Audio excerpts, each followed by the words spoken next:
Welcome to the collective. This is Regina from Pacific Tarot, and I want to invite you into a space of meditation on the opportunities and challenges that are available to you in this present moment. I begin with the overall energy of this reading, which is the Seven of Columns. In this deck, that refers to the Seven of Wands and other decks, and you see the beautiful hand of Fatima as a protection. This is indicating your own sense of protectiveness around what you have developed, what you have evolved, what you are moving towards in your sense of autonomy and independence, who you are discreetly from others. This is the acceptance of your unique path, your unique role, a celebration of the fact that you no longer try to blend in with others, blend into the crowd, be like others, follow what others are following, and instead honoring the sense that you are not a part of the crowd, that you have specific and unique gifts that you have been inspired by and towards through your unique contribution to humankind. So this entails a lot of discrimination and ability to turn away from the distractions. Underneath the High Priestess is affirming that you are reclaiming who you are as opposed to who you or have been told that you are. This can relate to a sense of mission that you, not only mission, but personal history, self-knowledge that has contributed to the wisdom that you're here on a particular spiritual path, that you were complete and whole when you arrived, and that you are learning to distinguish that from the way you have been conditioned by the expectations of others. So this is already a rich message about your own integrity, how you are integrating what you're experiencing in this present moment that is relevant to moving forward, to taking a next step without needing to know all the answers. This is really following the plan that is within you. For the area of your life that concerns your contribution to the community, your part, your social identity, the Nine of Vessels really is a dramatic shift away from the sense of outward accomplishment or achievement towards that sense of contentment, fulfillment, feeling satisfied that you are honoring your own needs. You are responding and identifying to those who support you, that understand your value, because now you understand your value. You also understand the validity of your intuition as well as your feelings as a confirmation that you're on the path that is best for you. In the first house, this is your perspective. This is who you are. This is the way that you are managing your day-to-day energy. The Oracle of Wings is the Page of Swords. And I love this energy for your curiosity, your understanding that you don't know all the answers, that no matter how much you know, that everyone in the world knows something you don't. And this opens you up to applying your prominent intellectual strength, your logic, your reason, to researching, to finding out, to looking for the answers in the experience of those around you, being curious about their trials, their experiences, their challenges. In the fourth house, this is the house of your soul, your foundation, your family, Five of Columns is an acknowledgement that we are coming from perhaps an origin story of struggle. For some of you, there is real oppression, real resistance that you have emerged from as part of a family pattern dynamic, generational trauma, wounding. And this is something that you are consciously changing in your own life. You're releasing the idea that life is a fight and that all relationships are predicated on struggle, confrontation, opposition. And really, your interest now is to accept the truth of all and learn to work with that by not elevating or degrading the experience of others, but acknowledging it and working through it in order to solve problems, to create something that is productive. In the seventh house of your significant others, the Three of Columns, the Three of Wands, is about you establishing a vehicle for your own growth. You're taking your skills, your talents, your gifts, and putting those together with others for new audiences, new circumstances, new clients to serve.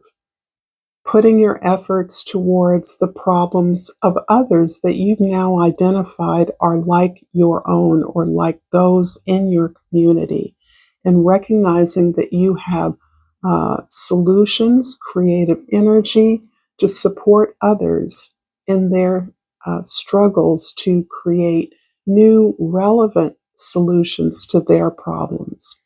And you want to be a part of that. You're inviting in new collaborators, new partners, new ideas. You're open to that. You're open to fusing your creative skills in collaborations that are productive. If this reading is resonating with you so far, please like this video and subscribe to my channel, Pacific Tarot, where I do collective readings as well as individual astrological tarot readings on a weekly basis. So thank you for being here. I'm going to clarify, beginning this time from the first house, the Oracle of Wings or the Page of Swords, clarified by the Page of Wands. I like this. This shows that your attitude, your approach is refreshed. This is in anticipation, I believe, of the full moon in Aries. So I do believe that you are resetting your vision and the research, the information needed to support the things that are inspiring you, that are exciting you, that are making you want to explore and discover more. There's a really brave but considerate, thoughtful edge to this desire to initiate new things. Doesn't necessarily mean that everything is new. It means that all the elements in your life are being reset. In addition to your openness to new possibilities. In the fourth house of home, family, foundation, the Five of Columns is clarified by the Seven of Swords. This is about your awareness that you cannot avoid the climate of your coming of age, of your early life, of your family of origin. You cannot dismiss the painful, hurtful criticism, feedback, resistance, the dismissal of your contribution, the fear that your resistance evoked in others. It's showing me that you were quite the outlier in a family system, in some way or another, and you can define that better than I can, but something about your natural intellectual exploration and ability to think far beyond the box was threatening to those who understood the status quo as necessary. The need to conform is absolutely critical to the ability to survive. And your natural tendencies move far beyond that. Recognizing the many gifts, privileges, and opportunities that you had to move beyond survival, to move beyond the struggle of staying alive. The sevens also are about knowing early in life that you were on a unique path, perhaps a distinct path from many of your immediate family members, but undoubtedly not on a path indistinct from other ancestors. I see you following along ultimately in the line of ancestors or previous relatives in your life. And by ancestors, I'm interpreting that broadly as cultural heroes, family relatives, or part of your extended family, important people in your life, important people in your past, even cultural or historical figures that you identify with or that have inspired your actions. In the seventh house, the three of columns, or the three of wands, is clarified here by the eight of pentacles. Wow. So those of you I'm speaking today are hard working. You've built something. You have refined your skills, your talents, as well as your personal characteristics. Understanding that your growth, your development as a human being, as a person, corresponds to your ability to build achievement or success in the world. And this is on your terms.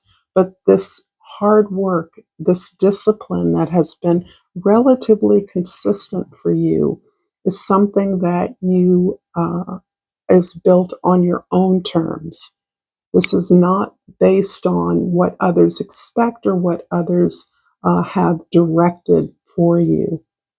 This is quite often outside of the norms of your profession or your work life or your relationships, but it's based on your own individual needs, your own individual alignment with spiritual values, with your talents. In the 10th house, the house of your social identity, the way others see you, the 9 of cups is clarified by the 3 of pentacles. So we're getting a double message of the necessity, the preference for collaboration, your understanding that you are not alone, despite the really hard solo work that has gone into your current efforts. You've had to clear away a lot of the dissonance that has been distracting you, that has been invalidating your desires. You've come to a place where not only you've learned that you have valid desires, but you understand how to work for them. And that in many cases, for many of you, has meant getting aligned within in order to collaborate more efficiently, more effectively, more creatively, and ultimately more joyfully with others. This takes us back to your highest star, the midheaven, representing the highest star, the highest planet, the highest placement in your individual chart, the 9 of cups, the 9 of vessels. That for you, happiness comes in being a team player, comes in knowing how to work with others who are similarly aligned, who share your values. This for you is the purpose of purifying yourself as an individual, I'm going to finish this reading with, I think, Soul's Journey. And I pulled Indecision. I like this because this is affirming that you've come to a critical point on your journey. I use my intuition in all aspects of life. So this is the High Priestess with whom the intuition of yours that you've come into deeper resonance with, so that you understand at every step on your journey, there are new decisions to make. Are you who you were told to be, who others wanted to create, or are you who you came to be through your mission, your spiritual mission, through the unfoldment of that? Are you resonating to the needs of others, or are you standing clear and centering, prioritizing your own heart, your own desire, your own spiritual values? When is it okay to let go? And when is it okay to dig in, to embrace? I see you're opening up here as an indication of this willingness to grow who you truly are, to find out more about where you came from, where your ideas come from, where your inspirations are, and to align yourself despite timelines, geographical specificities, into this common language of love, this common work of love and unification that promotes world peace as well as inner peace. If you've enjoyed this content, there's more content to check out here. Thank you for your likes and subscribes. Until next time, namaste.